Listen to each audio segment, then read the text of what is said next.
முருகன்னா சஷ்டி அப்படின்னு சொல்லுவாங்க.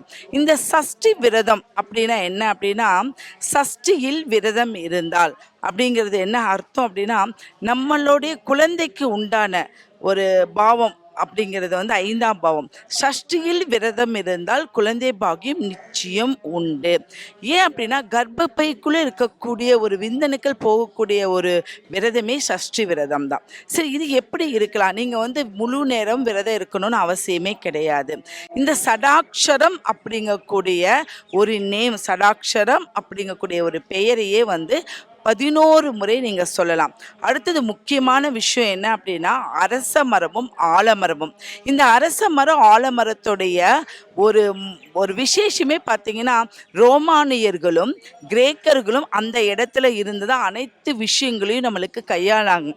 எப்படின்னா, நம்மளுக்கு தீர்ப்புகள் சொன்னாங்க, ஒரு வேதங்கள் சொன்னாங்க, படிப்பு அங்கே நடந்தது, அடுத்து வணிகம் நடந்தது, தங்கம் வைரம் அத்தனையும் நடந்தது. அதுக்கு மூல காரணம் செவ்வாய் பகவான் தான்.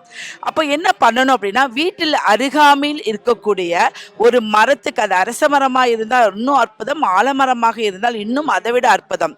என்ன பண்ணணும் அப்படின்னா, எப்படி இருந்தாலும் ஒரு வேப்ப மரம் அப்படிங்கிறது உண்டு.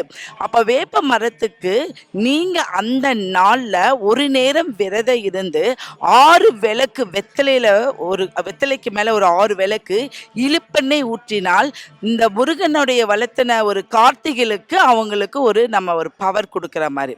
அப்போ இழுப்பெண்ணில் 6 விளக்கு அப்படின்னு போட்டு நீங்கள் திருமஞ்சனம் கலந்து ஒரு மரத்துக்கு நீங்கள் தண்ணீர் ஊற்றிட்டு வரணும். இந்த தண்ணீர் வந்து ஒரு விரதம் இருக்கிறவங்க ஸ்டார்ட் பண்ணிங்கன்னா, ஒரு 11 நாள் இல்லை 27 நாள் இல்லை 48 நாள் ஊற்றும் போது என்ன ஆகும்னா, வளர்ச்சி நிச்சயம் சொல்கிறேங்க.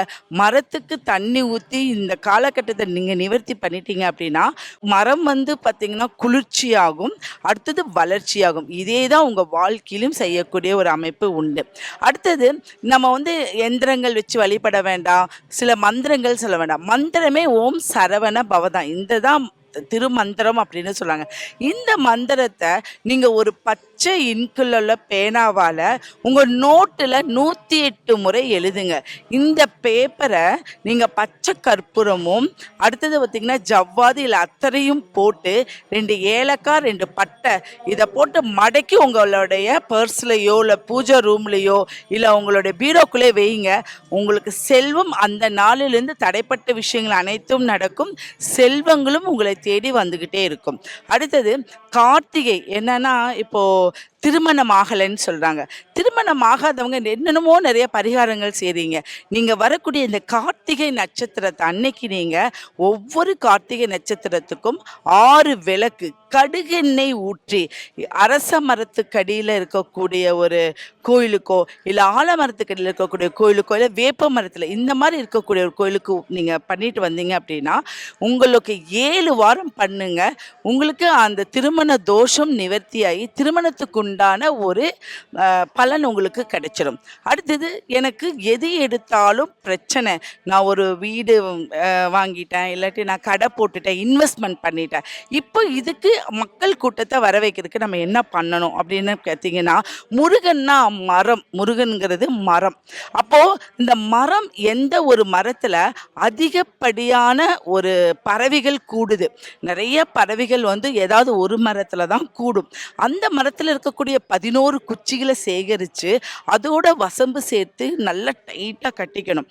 கட்டிட்டீங்க அப்படின்னா, ஒரு மஞ்சள் துணியில் கட்டி நீங்கள் எங்கே இருக்கீங்களோ அந்த இடத்துல வச்சா அத்தனை இடங்களில் இருந்து மக்கள் கூட்டம் உங்களை தேடி வரும். இது நிச்சயமான உண்மை. ஏன் அப்படின்னா, எங்கெங்கேயோ இருந்த பறவைகள் அந்த ஒரு இடத்துக்கு வந்து அந்த ஒரு இடத்துடைய லாபத்துக்குடைய 11 குச்சிகளை நீங்கள் வைக்கும்போது ஒருவருக்கு ஒருவர் இங்கே போன்னு சொல்லிட்டு உங்களுடைய இடத்துக்கு வரக்கூடிய அனைத்து அம்சங்களும் உண்டு. அதே மாதிரி வந்து முருகன் அப்படின்னு கேட்டிங்கன்னாவே அழகு.